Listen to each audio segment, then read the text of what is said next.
Halo, kembali lagi dalam media pembelajaran kita dasar-dasar akuntansi.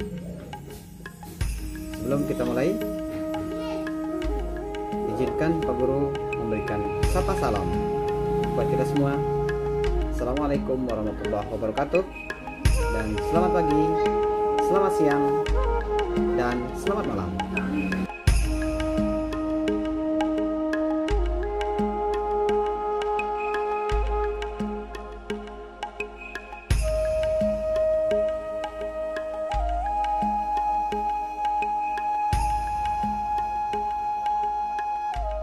Anak-anakku yang luar biasa tentu sudah siap menerima pembelajaran kita pada pertemuan atau episode kali ini.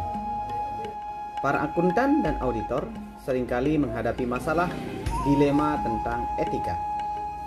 Ketika membuat laporan keuangan untuk meminjam uang di bank, akuntan diminta untuk membuat laporan keuangan agar sesuai dengan pesanan perusahaan. Laporan keuangan ini menggambarkan kondisi keuangan perusahaan seolah-olah sehat supaya pinjaman oleh perusahaan tersebut dikabulkan oleh dunia perbankan. Di satu sisi, akuntan harus menjunjung tinggi etika profesi akuntan. Namun, di sisi lain, akuntan merupakan bagian atau karyawan dari sebuah perusahaan. Kepercayaan masyarakat, pemerintah, dan dunia usaha atas laporan-laporan akuntan guna pengambilan keputusan tidak hanya ditentukan oleh keahliannya, tetapi juga oleh independensinya serta integritas moral para akuntan. Anak-anakku yang berbahagia, akuntansi baik langsung maupun tidak langsung digunakan oleh semua orang dalam kehidupannya. Misalnya, sebagai seorang siswa, anak-anakku dapat mencatat pemasukan dan pengeluaran uang yang diberikan oleh orang tua. Berdasarkan catatan tersebut, anak-anakku dapat mengetahui berapa uang yang diterima, dibelanjakan, dan disimpan. Dengan demikian, anak-anakku dapat mengetahui dan mengevaluasi masalah keuangan pribadi anak-anak sendiri. Manfaatnya adalah anak-anakku akan lebih berhati-hati melakukan pengeluaran dan menghindari hal-hal yang tidak perlu. Anakku harus tahu bagaimana melakukan proses akuntansi perusahaan jasa yang lengkap itu sebenarnya. Nah, pada materi bab ini, Pak Guru berharap kepada anak-anakku semua untuk dapat secara keseluruhan mempelajari materi siklus akuntansi perusahaan jasa berikut ini, terutama tentang akuntansi sebagai sistem informasi, persamaan akuntansi, pencatatan transaksi berdasarkan mekanisme debit dan kredit, memposting jurnal ke dalam buku besar, membuat neraca saldo, membuat jurnal penyesuaian, membuat neraca lajur, menyusun laporan keuangan, serta melakukan penutupan untuk akuntansi perusahaan jasa tersebut.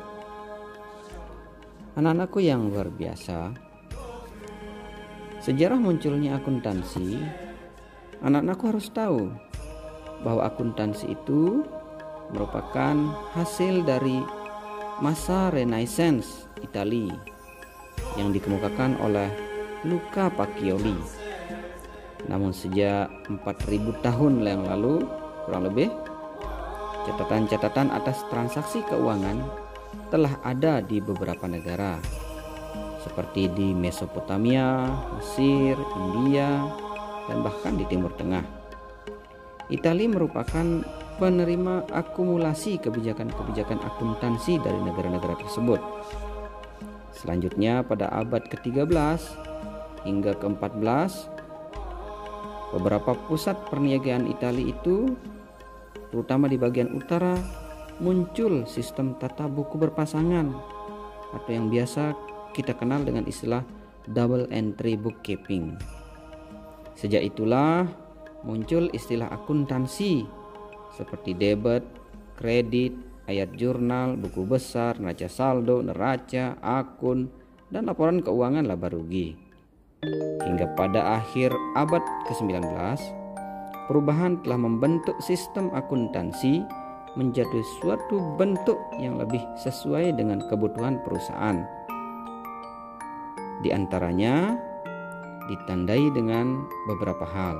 Yang pertama misalnya, bentuk-bentuk awal perusahaan telah diciptakan dan dibedakan dari pemiliknya. Jadi dia harus terpisah. Kemudian yang kedua, saham-saham dalam perusahaan telah diciptakan. Yang ketiga, ada perbedaan antara modal dan pendapatan. Yang keempat, konsep kelangsungan usaha atau yang disebut sebagai going concern mulai digunakan. Kelima, adanya bursa saham efektif sekali dalam melihat sejauh mana pertumbuhan sebuah perusahaan. Dan yang terakhir, itu tumbuhnya industri dan perdagangan. Itulah beberapa hal tanda pada akhir abad 19 sehingga akuntansi menjadi bentuknya